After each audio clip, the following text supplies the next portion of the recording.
Good afternoon. I am Michelle Regalado-Dietrich. I am the chair of the Democratic National Committee's Council on the Environment and Climate Crisis. And I am so delighted that you have joined us in these last few hours of the Netroots Convention. Have you been having a good convention? There's only one answer. Yeah. So just a couple reminders before we begin. Please keep your mask on unless you're actively drinking or eating, and especially the space of the room is for people who really want to stay socially distanced. And please be sure to sign up with the council with the QR code on the screen, or there's actually paper sign-ups outside. We don't fundraise, and we have calls to action events and ways to join our governing board applications coming up. So we are facing midterms, and we all know that midterms are historically unkind to the president's party.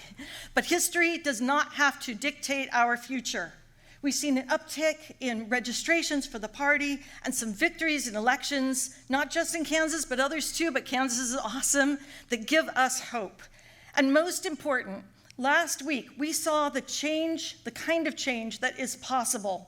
If we have a Congress that is not in a near stalemate, progress is possible. We can expand the Senate majority. We can hold the House. We can make sure that it is a Democratic president who appoints any future Supreme Court justices.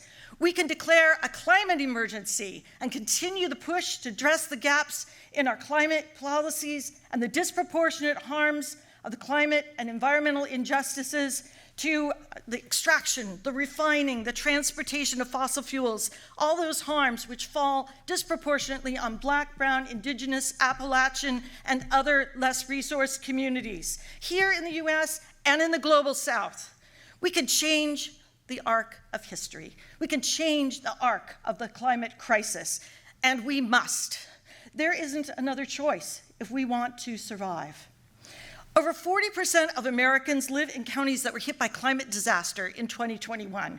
Over 80% lived through a heat wave last year, and nearly $17 billion was spent on healthcare due to fossil fuel pollution. The direct cost was over $104 billion to our economy in the US alone. And it's people of color, it's our elders, it's people with disabilities who are, again, disproportionately harmed. So I want you to help me out here. I want you to raise your hand if you personally have been impacted by the climate emergency, by wildfire. I see RL back there for sure. Flood, extreme heat or storms, dirty air. Now keep your hand up. Now put up your hand if your family or your friends or community has been impacted. And if you've already got one hand up, put your other hand up. Now, if your hand's not up yet, has your state been impacted? So look around the room. We're all in this together, and we're all gonna fight this and fight this hard.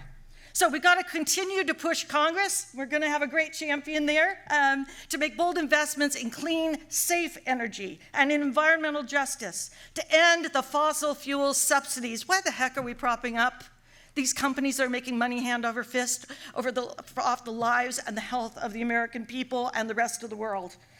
And to do this, we got to push Democrats and get them to act with all the urgency possible. So we're here today to talk about environmental justice and climate. And let's be clear, there is no climate justice without environmental justice. And we're going to talk about how we can and should run on climate and how we can win by doing so. And so it is my absolute honor to introduce our incredible panelists, starting with Pennsylvania Representative Summer Lee, Democratic nominee for Pennsylvania's 12th District. Woo! John Paul Mejia, who is the national spokesperson for Sunrise Movement and has, I've been working with him on various things, and now I'm seeing him in person, so I'm so excited. Let's give him a hand, too. And the awesome Danielle Diceroth, who is like a data guru, lead climate strategist for Data for Progress. All right, let's jump in. I'm going to address the first question to Representative Lee, and I'm inviting the panelists to also jump in, all the panelists to jump in on the conversation as they want to. We're trying to also have time for questions at the end. And a quick thing, we have to leave the room right at 3. There's another event at 3:15. So Representative Lee, would you talk about the role that climate change and the environmental justice issues have played in your campaigns? Yes. Oh, my goodness. First of all, I just want to thank you, of course, for putting on this panel, but mostly thank you for the framing and really being intentional throughout your entire opening about the environmental justice piece and that piece about all those folks who are impacted. When I first decided to run for office in 2018, it was because and really thinking about, just very intentionally, just how interconnected issues are, particularly for Black folks, for brown folks, for folks of color, and for poor folks.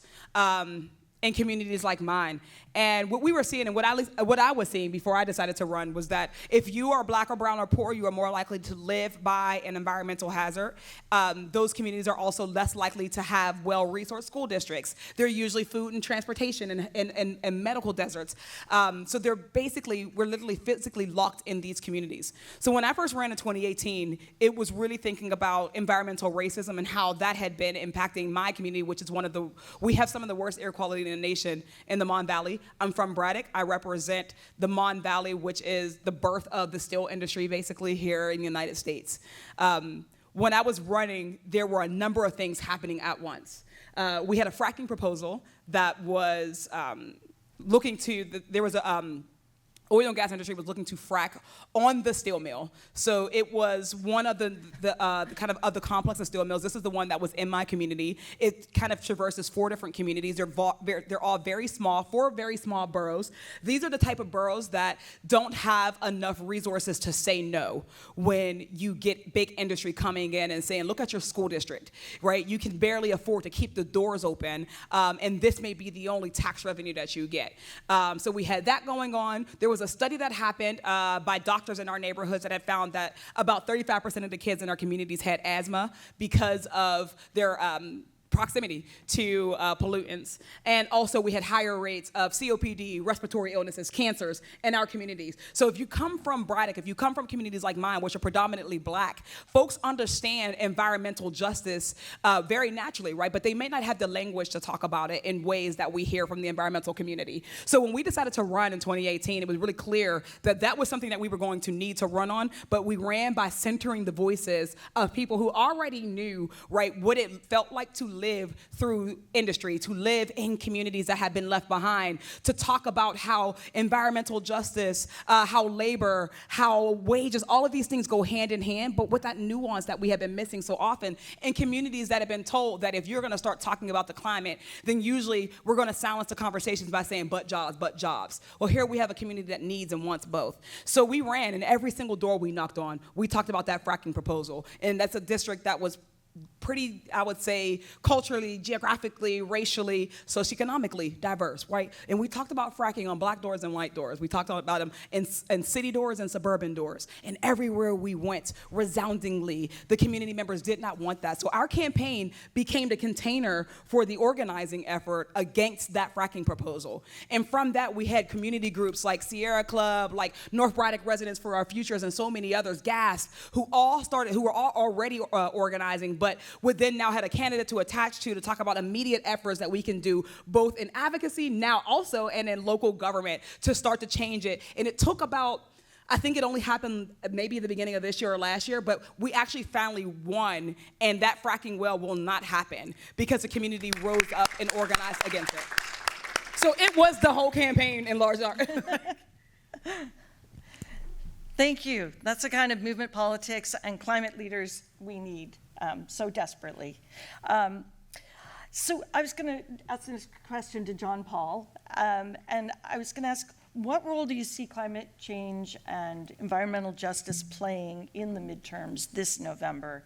You know, is climate going to be on the ballot?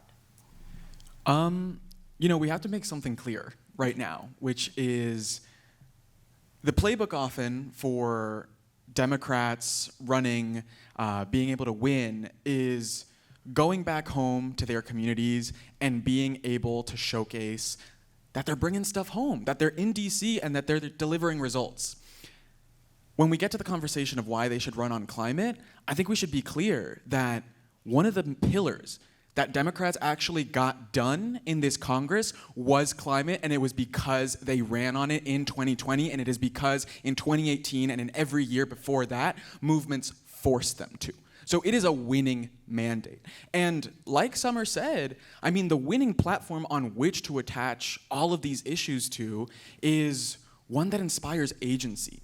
One that inspires a form of imagination and investment in our public institutions that has been rid of for decades. People are excited to have leverage and say over their schools, over their communities, over the places that they call their own, and climate is an amazing opportunity to do just that. Summer wasn't talking about polar bears or parts per million. She was talking to the people of Braddock, and she was talking about fracking, and she was talking about jobs. That's the mandate that we have before us in every single community. Jobs are a way to win. Justice is a way to win. Talking about clean air and clean water, no matter the color of your skin or how much money you have in your pocket, is a winning mandate. And Democrats know this. So for them to go back home and maybe not talk about this or think that it's not a prevalent issue is just sort of like an alternative writing of a history of the past 4 years, I think. And not gonna lie, they should learn something from movements because we've been pretty successful too. So that would be my answer to that.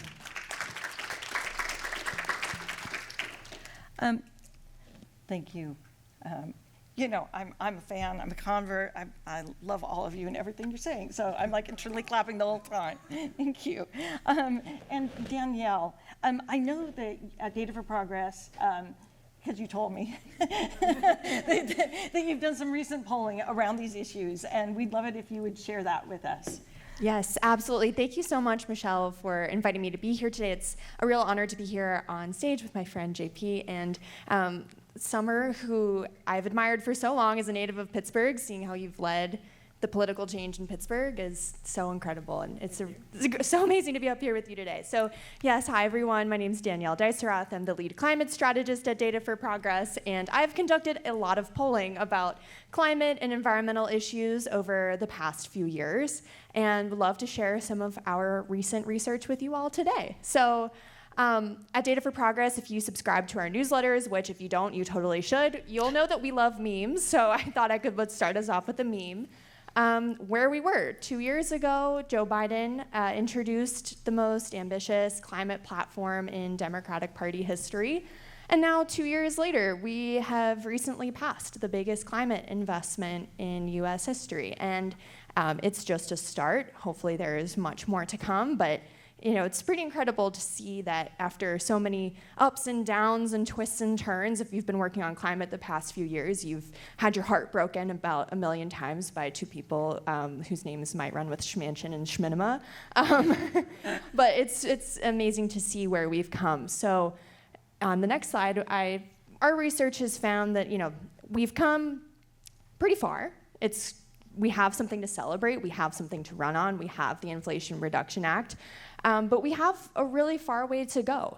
We should be championing these very popular climate and clean energy investments that we just passed, but moving forward, as JP and Summer have said, we must center communities that are on the front lines of pollution and climate change and ensure that their voices are centered as we transition to an equitable clean energy future. Because without uplifting those communities, we're just gonna be repeating the same mistakes of our past. And voters are tired of the status quo. They're tired of empty promises. They're tired of seeing the same communities get the same federal dollars while the people who need it the most are left behind. And that cannot happen in the future. So on the next slide, you'll see just how popular the Inflation Reduction Act is. We've done some recent polling with our friends at Climate Power. And when we center the climate and clean energy investments of the Inflation Reduction Act and tell folks a little bit about it, nearly 3/4 of them support the Inflation Reduction Act. Nearly all Democrats, we've seen over the past few years that climate change has become a central tenet of the Democratic Party platform, and that's not changing anytime soon. Independents are being won over by our, championing of climate and clean energy policies that will create jobs, that will lower energy bills, that will improve our American energy security. And even Republicans can't resist some of the economic benefits that can come with ramping up American clean energy production. And they'll also help, these investments will also help us win in the midterms. On the next slide, you'll see that nearly 2/3 of voters say that they're more likely to support a candidate who champions climate and clean energy investments and backs the Inflation Reduction Act. And that is overwhelmingly Democrats and independents. So who do we need to win over to keep the House and the Senate? Independents. Who likes climate and clean energy investments? Independents. And even, nearly 40% of Republicans, they say that, it's silly to not be championing a bill that will really, pour money into communities and create jobs and lower energy bills. And finally, environmental justice is popular. Some internet pundits might be saying differently, but as I was saying a little bit earlier, folks don't want to see the same communities getting the same money that they've gotten for decades. Folks want to see that the communities that need it the most are getting these federal dollars, and that we should be setting standards to to actually put our money where our mouth is. And that's why, the EJ40 standard is so important. And when thinking about the implementation of this bill, what's going to come next is actually directing these federal dollars into communities, into the states. And that's where the climate movement really needs to show up. We have done so much to push this bill forward and to get something done in Congress. The bar was incredibly low, and we kind of stepped over that very low bar, but now it's time for us to keep speaking loudly, to keep the pressure on our local elected officials to ensure that when they get those federal dollars, that they're going to the right places. Thank you.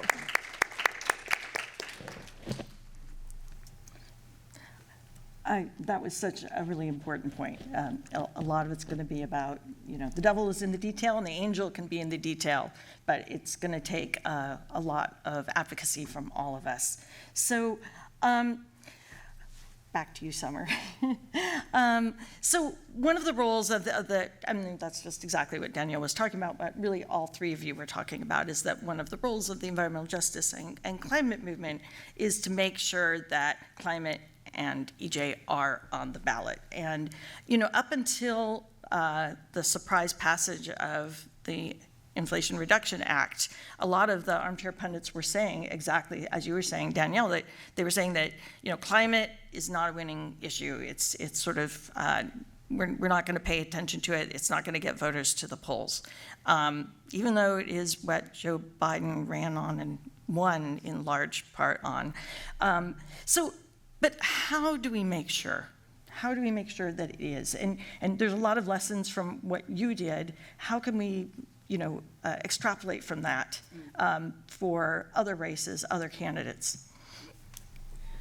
So I always try to contain my face when I kind of listen. When people mention the word pundits and what their opinions are, it always kind of triggers me just a little bit. Because the reality is that we already there's an entire industry built around people who pontificate and it's their sole job to tell candidates, to tell the parties what they think, what they believe the people want from them. But they don't knock doors. They are not folks who have lived experiences. They are not coming from the communities of people who are most impacted are the people who care, right? What we've, I think, been seeing, and I think that what an important message is from the environmental justice movement has been, who are we uplifting and who are we listening to when it comes to what motivates voters, what motivates people to possibly become voters. And what I noticed on my own race, and races like mine, right, is that when you're running for the first time, oftentimes, there's going to be folks who are going to come in and they're going to give you kind of a playbook, and they're going to say, you should run on this or you should run on that. You should not run on this, or you should do this. You should spend your money this way. And one thing that I noticed was a really big limitation is how big of a universe, right, we are told to reach out to. And typically from those same consultants, right, who continue to make money in the revolving door, right? There's a vested interest in keeping us from expanding the electorate and to engage people who maybe are not rich, maybe are not going to be aligned with corporate interests, but they're the people who need power to be built from the most, right? As Danielle talks about, those communities who aren't getting those same federal dollars, cycle after cycle. When we ran, is that we expanded the universe. Right? We didn't just talk to super voters. We didn't just talk to people who we already knew that they would vote. And even as somebody who's an elected official, right? When we get the form letters that come in, when folks have either compliments or complaints about policies, compliments or complaints about what we're doing, actions we're taking as legislators, it's usually the same very, very active people. right? It's rarely people who are just living their everyday, because folks who live their everydays don't necessarily have time to give us feedback, right? They don't have time to show up to the forum, to the town hall. They don't have time to come to the school board meeting or the borough council meeting, but they still have thoughts, and they still want to know that the things that they need the most are being lifted up when we go and they send their representative to these spaces. So when you expand the electorate, when you're a local organization, when you're a local candidate, whether, not even just local, right? Local all the way up to state level candidates, you can make sure that you're putting resources not just into sending mailers, the same type of mailers, to the same 5 households, but what would it look like to ensure that you're not missing, if you live in a community that's majority minoritized, that you're not missing opportunities to include people now in the universe who wouldn't otherwise have been put in it if you listen to certain consultants, right? How are we making sure that we're knocking larger doors? So when we knocked doors that were 18 plus. If you were black or brown, if you had voted since Obama, then we put you in because you'd never seen a black woman on your ballot. You had never heard someone talk about environmental racism on your ballot. But those voters existed. Those just aren't the people who are typically being courted. So make sure that we're putting resources. I say the lesson to learn from this is make sure that you are putting resources into getting those swing voters who swing from Democrat to non-vote. You know, even as we talk about who are the independents, right? Independents not a party, right? There are independents that span the ideological spectrum, right? Some of them are environmental racism victims. How are we crafting our language to include them? How are we not using language that keeps them out, but actually brings them in? Meeting them exactly where they are, listening to them, including them, centering them. When you're an organizer, you step back. Your whole role is to empower somebody else to make the change. And I think that campaigns can be an important vessel for that. And that's how we use it. I think we see in other races in our region, in Western Pennsylvania, where you're not supposed to win on environmental justice, message. We've seen candidates cycle after cycle, not just me, right? Candidates cycle after cycle in this region across districts running on this message and not just winning, but using this message to bring new people into the party. Yeah, definitely. Do you want, Danielle, John Paul, would you like to jump in on that too? I couldn't agree more. I think that there are so many communities who are impacted by climate change, even if they're not maybe connecting it immediately to climate change. What's impacting people in their own backyards, what's hitting their mailboxes every month with their utility bills, that's what people are going to vote on. And if you're able to lower their energy bills because you're, investing in distributed energy resources in your community, if you're, building new renewable resources, and then people see those tangible benefits, that's going to make them really excited and really more engaged in the political process. And climate change is only going to worsen our extreme weather over the next decades. And even some people in my own life have really started to become more concerned about climate change because they've been seeing extreme rainfall impacting communities, impacting flooding in their own homes. So climate change is going to touch all of us.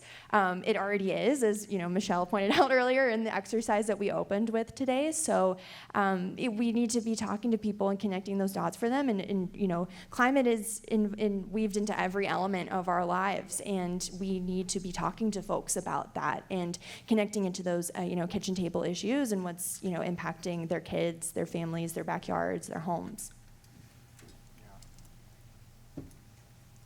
I'll jump in here too. Two things that really stuck out to me is the idea of, showing up for people who haven't had folks who showed up for them, and,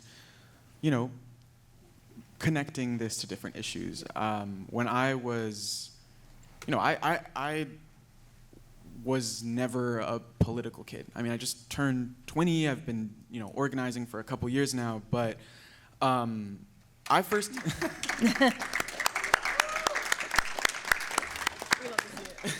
I first got involved in this when I was around 16 years old. I was a sophomore in high school, a sophomore in college now, and I was born and raised in Miami, Florida, a frontline community to the climate crisis, as many of you know. And this year, the sophomore year of high school, this Hurricane Irma, which many people have heard about, was barreling towards Miami. And I didn't know what to do. My mom and I didn't know what to do. People had never seen a storm sort of intensify from a Category 1 to a Category 5 overnight, destroying the Caribbean on its path toward Miami. I was scared. And my mom and I didn't know what to do. Our building shut the utilities off. We had to leave. We had nowhere to go. We stayed with a more affluent friend who had resources and protection, and we waited out the storm there. Thankfully, the storm changed its trajectory and barely touched Miami, only some of its outer winds. But when I started going back home to communities that looked more like me, that had, the same style of living that I did, I realized who was actually hurt. And I stood there and I looked at a path of destruction of a storm that was carved along the lines of race and class. And as a 16-year-old who had never heard about climate justice before but knew what climate justice was, I finally got it. And I understood how messed up it was. And I looked around and I looked at trees toppled over roofs, and I felt really mad. But I wasn't, the key thing here, though, is that I wasn't mad at a hurricane. I was mad because no one showed up. And that's the feeling that young people feel today. No one's showing up for us. No one has a plan. And that's what got me into the organizing world. I was sick and tired of it. And so the mandate, the very easy, almost obvious mandate that, a party that could be bold, someone who could run in a community that actually sticks onto the mandate, like Summer, like loads of people who are actually running that are like, I'll show up for you.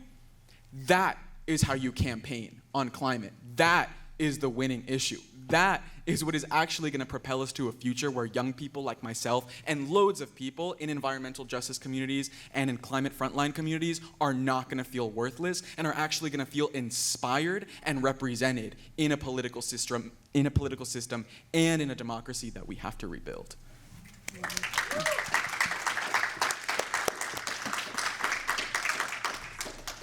Yeah, I ran for county commission in 2016, flipped a 3-term red seat to blue. I was told I wasn't supposed to have won. And we did it. It was a rural, mostly white community. We did it by going out and knocking doors and talking to people, and I ran on the environment and climate. No one wanted the big commercial agricultural manure waste lagoons in their backyard. No one wanted the landfill stinking up the air, making their kids sick, and polluting the trout stream. People were already starting to experience excessive precipitation, making it so that they couldn't. I have a farm. We haven't had a crop in 3 years because of climate change. So I think, to me, part of it was, we can't underestimate people. We can't assume they're not going to vote because they haven't voted, right? We have to have that respect for them, that we reach out to them and talk with them about those issues too. So thank you, everyone. And this sort of is, I don't know, I guess complementary about what we're talking about, and I couldn't agree more about I use the term armchair pundits on purpose. It's not a compliment. But it is what candidates deal with, especially if you're a newer candidate or you're not as resourced, right? You hear these things and you think, well, maybe they know better than I do. And one of the things we hear, and I really want to hear what you have to think about it, is that messaging, which is another one of those terms, but that it needs to be keyed to the particular community. And we've already touched on this a little bit, but do you have any thoughts about that? Do we need to frame messaging differently at the local, state, federal level for particular communities? Or is that just too inauthentic a question to start with? Yeah, Danielle.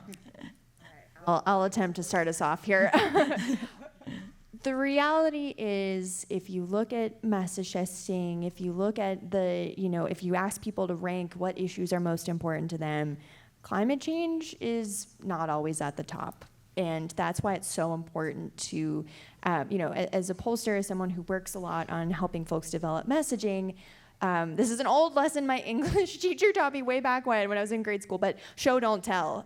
We can't just say, we are addressing climate change. That doesn't move people. We have to say, we are lowering your energy bills because we're getting rid of dirty fossil fuels that are giving our kids asthma and we're building wind and solar that will last forever, because the wind and the sun are never going to run out, and they're going to keep your energy bills low. And that's common sense. That makes sense to people. That that's saying, okay, this is how this is going to materially benefit my life. Because I think for most folks, climate change can be this really big, scary, existential thing that some scientists are working to try to solve, and the politicians in Washington are talking a lot about. But that doesn't necessarily mean that's going to impact their daily lives. And when we're talking to folks, we need to, John Paul said this earlier to me, not talk about parts per million, but talk about your bills, what's happening in your community, where your waste is going, where your water is coming from. And that is infinitely more impactful than just saying the words climate change alone. We have to spell it out. We have to tell people what we're doing, and we have to tell people how we are materially making their lives better. Summer? Yeah. Yeah, to kind of dovetail on that one, and was really thinking about what you were talking about in your last statement. These issues, and as I talked about, these issues are interconnected. And what I think is when I hear, should we talk about things differently? How do we tailor things to each individual communities? I think that is rooted in, one, this idea that because we live in different places that we have different needs. And that sometimes they look different, but it doesn't mean that they are inherently different. And I think that the point here is that we have to figure out what the entry point is. And because we know climate to be an intersecting issue with so many other policy points or issues, we need to be equipped to talk about it that way. So when I think about communities like mine, I think about how climate is, and how we should treat climate like it's a framework. Right? Racism, we do everything. We built policy on a racial justice lens. You built policy on a disability justice lens. Likewise, as we are moving through, our climate crisis, folks will have to start using climate as a framework. Like their climate crisis will have to be underlined in all of the policy work that we do. And I think that we are starting to get there, and we're seeing more candidates that are embracing that. And when you do that, you'll recognize that there's an entry point for every community, and it might look different in different communities. So for mine, when we talk about climate, we're talking about housing justice, because a lot of the black and brown folks who live in these communities that are by the refinery, by the fracking well, by the mill, they're there because they were restricted from living in communities that didn't have the same environmental pollutions, which means that they were also restricted from living in the communities that had better schools, right? That you can't take those apart. So when we're talking about black and brown folks looking for housing, oftentimes they can't afford housing or get to housing because of transportation or what have you. Your jobs where they are centered, they can't afford to live in communities that are healthier. Right? So if you approach it from there, you make sure you make that connection to them, right? As we're talking about healthcare, we're talking about Medicare for all. When you look at a community like mine where we have higher incidence of asthma or COPD or cancer, right now in certain communities by the petrochemical hub, right, we have unique cancers like Ewing sarcoma that kids are coming down with. And we know that there is no other common denominator but for right, that petrochemical hub. And when we think about what those kids need, we're talking about those students who may then miss school. So it's a healthcare issue. But also we know when kids miss school, they're more likely to funnel into the school to prison pipeline, right? So now it's a criminal justice issue. When we're talking about bridges collapsing in Pittsburgh, it's an infrastructure issue because of the weatherization that's happening, because of the extreme weather activity that we're seeing. We are going to need to invest in infrastructure on the front end and not the back end. That's a climate change issue, right? So what I'm saying is that this is a message that doesn't matter whether it resonates or not. It's an issue that's prevalent everywhere in this world, on this globe, right? And there are some places that have more privilege to help than other places. I mentioned, right, that we had those 4 communities that couldn't afford to say no. They couldn't afford, and they can't afford to say no when the fracking well comes, when the plant comes, the power plant, or whatever it may be, because they rely so heavily on the revenue that's going to come in. But there are other communities that, instead of just saying, not in my backyard, right, we can say nowhere, right? We need to now use this as a moment to transition. We can talk about what is the future, what are going to be the future economies of certain communities. So it is a job issue, right? Is this going to be the future economy, or are there other economies? Are certain communities allowed to turn the corner into eds and meds and tech and robotic, while other communities are left to rot or left in a graveyard, right? Those are all issues that we can talk about their entry points. So it should be undergirding everything that we're talking about in 2022 and beyond if we're doing it right and if we're not shying away from it. But there's no excuse for any politician, any Democrat, no matter what, rural, suburban, urban, exurban, no matter what community they're coming from, there is no excuse to not have it rooted in there just as much as they need to have disability justice and racial justice rooted in it. Yeah, I mean, yeah, that's really real. I think, and one of the things that stuck out to me from that is like, it doesn't matter if it doesn't resonate. It's an issue. And from the social movement aspect of it, when you are trying to message to people about an existential crisis that can bring forward a massive abyss of human suffering, there are two things you can do, which are not mutually exclusive. One, tailor your message on common values and principles and other key issue areas that people care about. But two, if public opinion doesn't square up with your issue, because we live in a country where it's legal for the media to be funneled by fossil fuel investments and, garbage, really. You have to change public opinion. Like, you just have to do that. You have to change public opinion. And that's what movements are really instrumental in doing. And I think there's a way to do that where you're not pushing or alienating voters and community members, but you're bringing them in. And so, that's why sometimes I'm not averse to that question, but I am like, sometimes that question constrains the sort of task ahead of us by a certain degree as to like, yes, we absolutely have to bring people in and resonate with them, but we also have to be changing the way that we think of each other as individuals, more as to neighbors, our common home, and sort of the task ahead of us if we are to lead a life that is dignified on a habitable planet. And so I'll just jab from a different side, which is like, yes, we also have to be changing public opinion as well. And fighting the incredible amount of money going into climate disinformation, misinformation, et cetera, from, as we know, for 50 years now, right? They've been doing this. So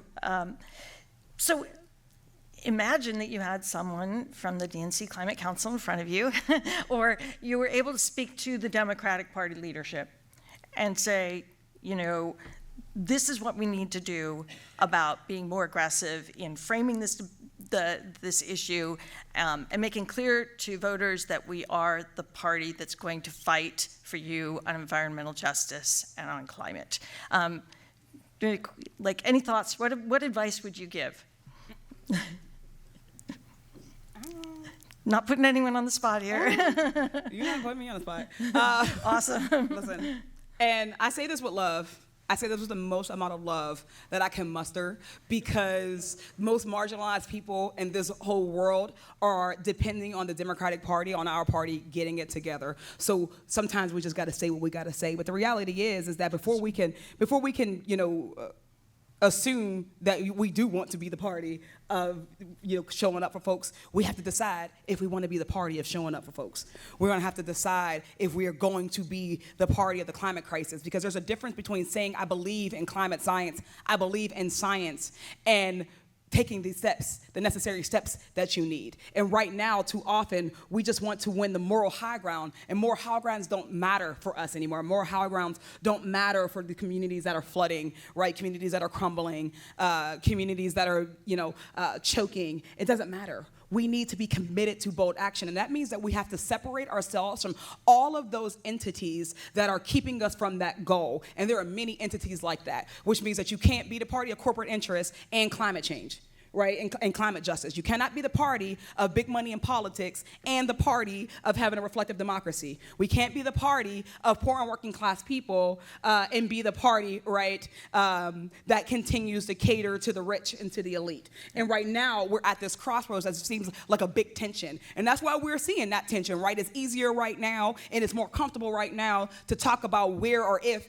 leftists or if black and brown women of color who are progressive, if we fit in, if we exist, and we're spending less energy and effort getting rid of those folks who are a threat to those women of color, who are progressives, who are a threat to those communities that we say we serve. So right now we're having an existential crisis, right? Right now we're having identity crisis. And it's not incumbent upon everyday voters, on even elected officials, even candidates, even people who are in the party, to make the party as an institution feel comfortable, right? No, actually it's our job to make us feel uncomfortable, because my community is uncomfortable right now, right? Many communities are uncomfortable right now. And I'll be damned if I sit around smiling with y'all, right, as we can't breathe. So right now we have to all get in agreement and accordance, and also recognize in those instances where things that we care about don't necessarily align, things that our actions don't align with our values. And we're all victim to that, right? We are all victim of taking the easy route sometimes. We'll see somebody picking on somebody or something that doesn't matter the most to me, but it's actually connected, right? When I see somebody treating another candidate or another community in this way, there's a connection to it. And if we'll turn the other cheek when they're doing it there, then we can't then say that we are about those values. So right now, the number one, so that's the first advice: who are you going to be? The second advice: what master are you going to serve? And the third advice is that being progressive is not just in your policy, but in your politics. How are you doing your politics? How are you moving, right? In what ways are you not keeping gates, but you're tearing gates down? In what ways are we creating space for the most impacted, so that, you know, they don't have to keep talking about having a seat at the table and folding chairs and all that, right? How are we just building new structures so that we don't have to now make room for people who were not welcome at the original structure? Because Black and brown folks are tired of coming into the institutions that we weren't welcome in the first place, right? So I think those are those three important things for me that we're going to need if we're going to be very serious about tackling not just the climate crisis, but every other one of these crises that we have.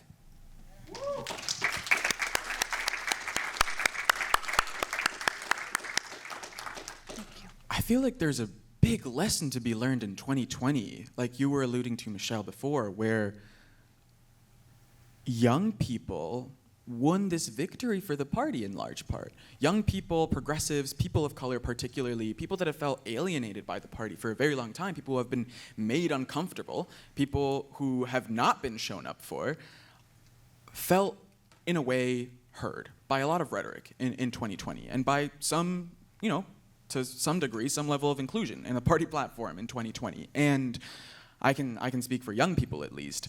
You know, we came out in record numbers during a pandemic, got our friends to vote, got our neighbors to vote, got our families to vote, organized the hell out of that election, and got a Democratic majority elected. 2 years later, Democratic Party leadership is funding Big Oil's favorite Democrat. 2 years later, Democratic Party leadership is funding and putting their weight behind the last anti-choice Democrat in Congress. 2 years later, you're turning your back on the people who gave you your majorities. I'm sorry, like, I know I'm only starting out in this, but it seems to me that, like, the answer is really easy over the ways that you're messing up, and we can all see it really well. And there's sort of a collective amnesia every cycle over, you know, excuse my language, but fucking up and then blaming it on the people who actually turned out for you. And that is just a blatant form of disrespect over and over again. And, you know, I like to win. I really like to win, and I like to win because I like to win for the people and places that I love.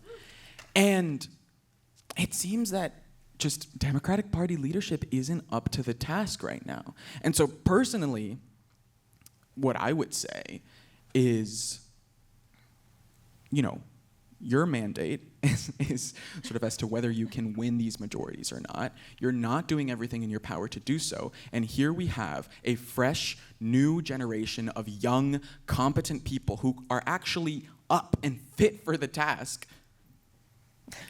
And, you know, just give us the reins of power. Let us do what we actually need to do to make this country a better place for all of us.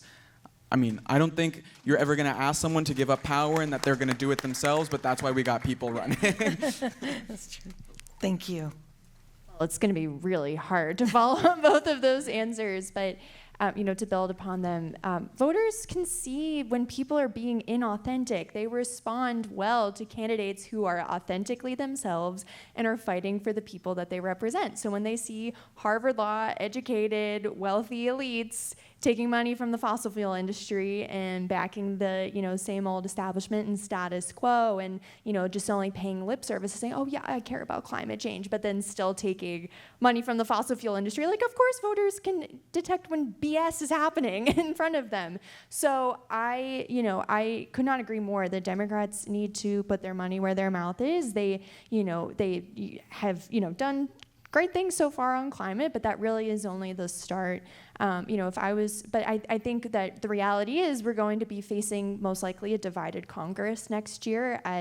God willing, we will, keep some Democratic control of Congress, but, if history proves true, then that's probably not going to happen. And we, as folks in the climate movement, need to keep the heat on, and, we have to, deal with the cards that we're dealt. We dealt with a 50-50 Senate and still passed a historic investment in climate and clean energy, and that was something that many people didn't think was possible. So, if I were talking to Democratic leadership, I would say you have to face the reality, whatever that may be, come November 10th or whenever the day after the election is. It's coming up way too soon, and keep pushing forward, because the climate crisis is not going to stop for us. It's not going to stop depending on who's in control of Congress. We cannot waste any more time, and we have to fight to keep what we've won and keep expanding upon that, and no longer be hypocrites and turning our backs on folks when it's convenient, and just keep trucking forward and know that we have the fate of the planet is kind of depending on us. No pressure, but we just have to keep moving forward and make progress where we can. And also have tough conversations too. Be having conversations with communities, having conversations with labor, having conversations with, every facet of the climate movement that is going to make the clean energy transition possible. Because it's not just folks out there in a field in a hard hat installing a solar panel. It's people in the back office who are, running the numbers. It's people who are, at home taking care of the kids and, empowering their families to go out and do those jobs. There's so many more people involved in the clean energy transition than what a stock image might show you. And we need to be having conversations with those folks, empowering them, and bringing uplifting voices that have not been heard. Yeah, absolutely. Add just one more small point, and it's not just for Democrats, right? Though it is. It's for big D Democrats, small Democrats in the room, ALAD folks. I want to add also that as we're talking about our environmental and our climate crisis, that it's really important to recognize that you cannot be an environmentalist and not be an anti-racist. You must embrace anti-racism work if we are going to be very true and very honest about attacking the environmental crisis, because the environmental crisis is a racial justice issue. When we think about those folks who are most impacted, we go from the global south and come up, right? And then we go through the coast. But there are black and brown and indigenous folks, native folks all across this globe who are impacted, who we are willing to sacrifice every single day when we don't take action. And it's not just in our obvious work around climate, but how we show up in our advocacy, how we show up in our donations, how we show up in our voting around candidates, right? You cannot vote for such and such a oil and gas candidate and then also say, right, you cannot vote for that racist policy, whatever and however that racist policy shows up, and be pro-environmental justice. Because as long as black and brown communities are being oppressed and marginalized, we are contributing and exacerbating our environmental crisis. And we can call that racial capitalism, or we cannot. But those things are inextricably linked. And as long as racism and capitalism are inextricably linked, we are going to continue to see these communities thrown under the bus for profit and for capitalism's sake.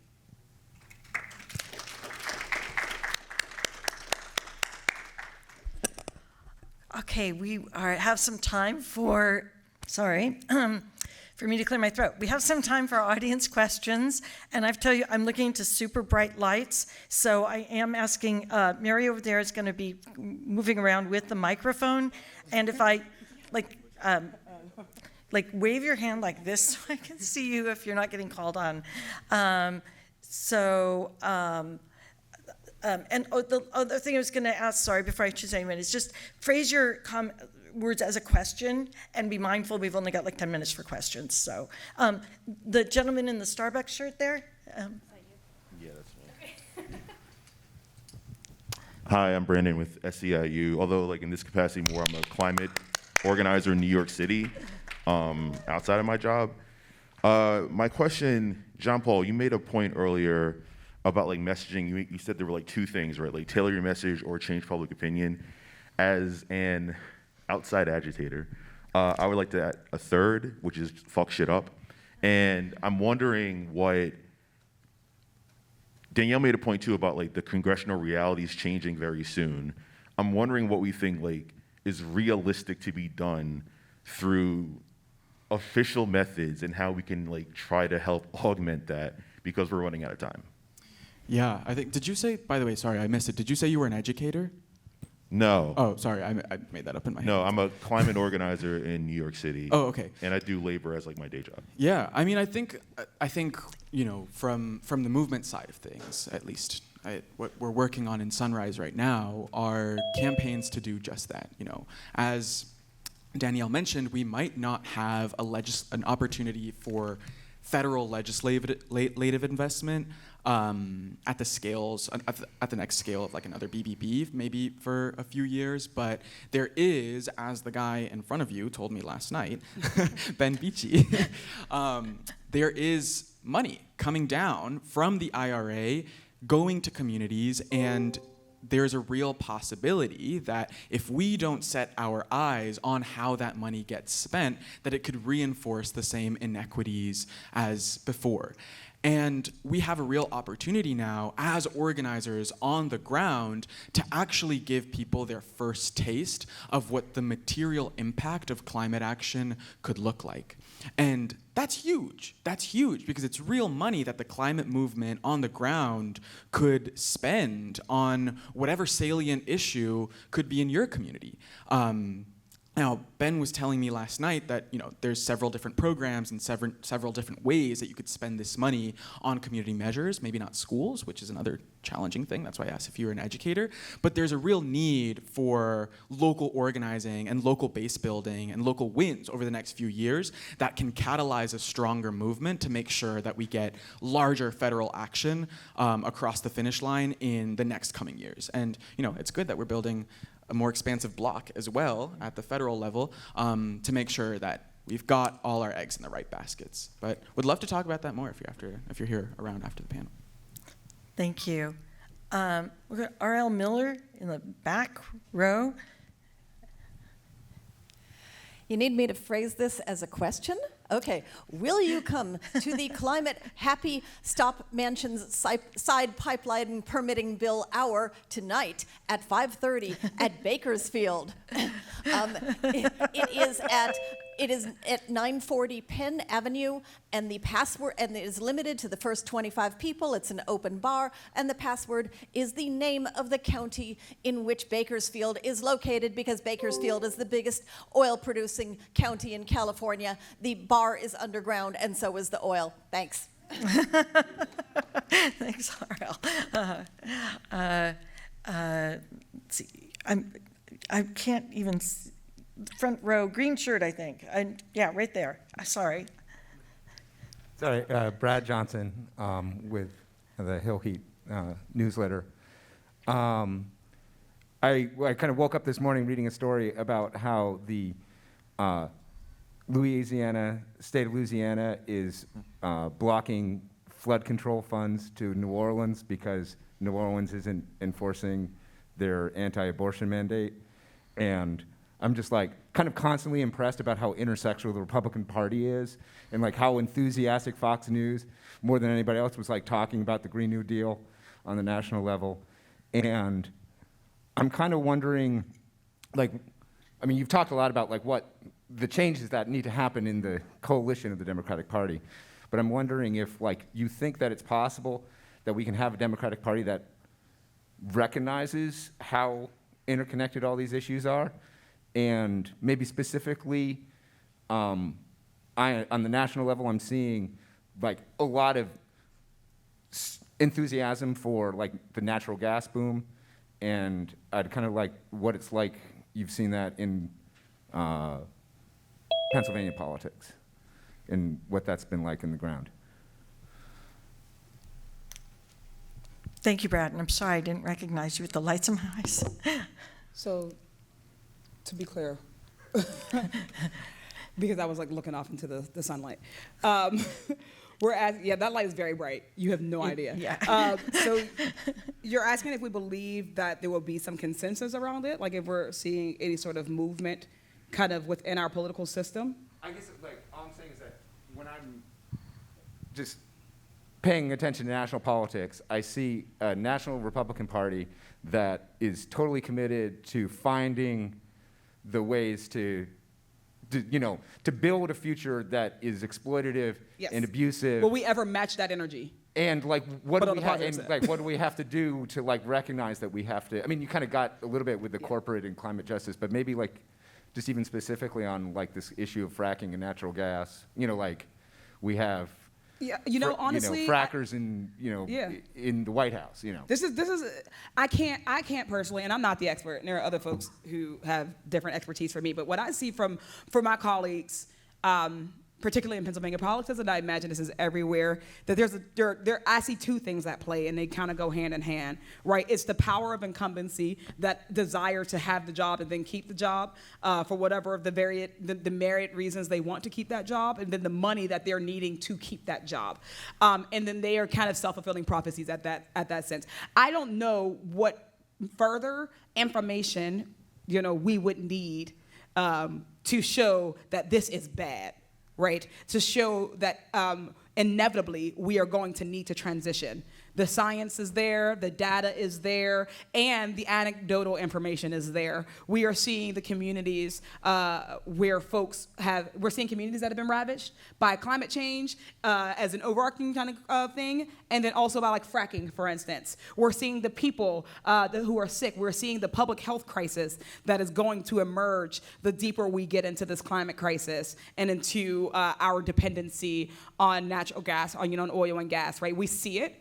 And that's why I mentioned that idea of you can intellectually trust the science, but still not be ready to take the leap to do something about it. And I think that money and politics has on our government, it got us in a chokehold because folks are not willing to give that up no matter how glaring the sign is. So I hate to say it I would even like to say that maybe if it hit your kid, then it would be different. But the reality is it is hitting our kids. JP mentioned it, obviously some people, even when we have a natural catastrophe like a hurricane, obviously, the richer you are, the more you are going to be able to avoid it. But the question is how long will we be able to avoid it, right? If we were looking, if we weren't such an isolationist country and into American exceptionalism, would we be able to look at some of the islands in the Pacific and say that these people are losing their homelands that they have lived in for millennia, something like that, right? If we had that sort of empathy and compassion for other folks, would we have gotten there faster, or would we get there faster? So this is an empathy question, a money question, and a greed question. And I don't know the answer to what is going to be the breaking point. I'll add something super quick, which is my non-answer, which is that I think, looking back, substantive debates about climate policy in the Democratic parties started when movements made a critical intervention as to why Democrats weren't doing shit about climate. And so when we talk about what is needed to continue putting pressure on these questions to be answered over the next few years, what I can at least say is that I will continue working with my movement to make sure that they are. Thank you. We'll do one more question, and we've got to answer it in 30 to 60 seconds each. And go ahead. So I want to ask a little bit about the sacrifices that need to be made in a lot of these policies. So Danielle, you said that you can go to people and say you're lowering their bills, but most of the time that's not the case. And hyper-locally, right there on Penn Ave, those bike lanes cost a lot of political capital to install. Bike lanes everywhere, take away parking, people get upset. Fracking, you go into a community, they want that money. It's a sacrifice to not accept that money. I've knocked doors and I've never touched climate change because it's always a sacrifice that I feel like the other side can win, right? They can say, here's what you're losing in the short term. Of course, there's a long-term gain. But Representative Lee, you seem to indicate that in knocking doors, you've had some success discussing clean air as a broad thing. But how do you talk to people and convince them to make these sacrifices in the short term for this long-term gain? Because I have not had success convincing people that that's a worthwhile trade-off. To whoever wants to answer that, to who's changed minds. I don't know that I know the answer to that. I know we get 30 seconds. I'm because the sorry. reality is that I just never struggled with that. I grew up in a community. I think part of it is the language that we use. Part of it is just the lifetime experiential, like the personal experience and personally being impacted. I knew for a fact that people in my community were tired. Like, they all have anecdotes about living in this community and our lives around this industry, right? It was not difficult. It was not a stretch, to say, you know what? How many of you had family members who died of COPD but never smoked cigarettes, right? How many of you all have cancer, right? And talking about the health impacts of it and helping them to weigh and understand that actually you don't have to make a choice, and being very honest about that, is that who are we asking to make a choice? Everybody ain't got the same choice. So when we talk about which communities, are making a sacrifice and which aren't, what I think our community realizes is that our community were making all the sacrifices and everybody else were riding off the tides of the sacrifices that we were made. That's why I always say that Black and brown communities are the sacrificial lambs of the environmental climate crisis. And what we need to see and what we need right now is solidarity from our communities who are not sacrificial lambs, to say that we will be the ones to step in. We will be the ones to say that we will protest, that we will make sure that refinery doesn't move to our neighbors that are less fortunate, that we will be the ones to take some of these hits, to take some of these sacrifices and take some of that burden off of them. So maybe I always say, have your conversations at home first and then branch out. So I started my conversation at home, so I think maybe that's why it went a little bit different. Thank you so much. And I hope that conversations can continue, but there is another session here at 3:15. And so I apologize for making that last question really quick. And thank you. Can we give a huge thank you to our panelists? They are amazing.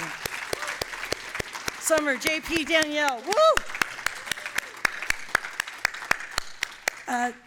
The Democratic National Committee meets in September 8th through 10th in DC, and the council will have a meeting on the 9th, Friday the 9th, from 8 to 9:30, which is open to the public. You would be very welcome to be there, and your voices are more than welcome and are really important. Thank you, and I want to give all of you a big hand, because you're the organizers and the activists and the researchers, and you're doing the work. Thank you.